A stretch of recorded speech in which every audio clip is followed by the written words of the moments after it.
Hi, my name is Steve William Sivilayo, rider from Santa Cruz, Vitar, and Harvey's Racing Sports Bar, representing the Philippines in Asian Mountain Bike Competition and here in Guizhou, China.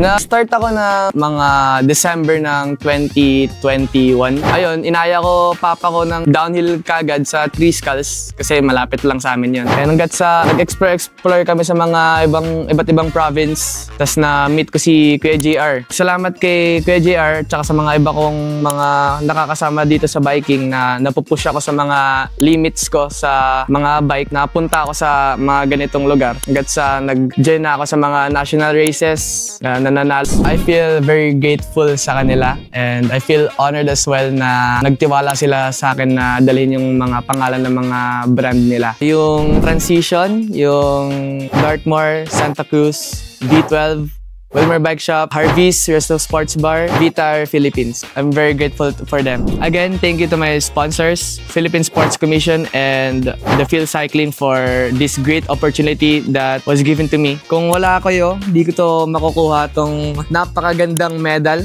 napakabigat at sarap sa feeling sa atin to. Kung wala talaga kayo, di ako makakaabot sa gantong sitwasyon kung nasan ako ngayon. Kaya thank you so much. Pakita ko sa inyo tunay to.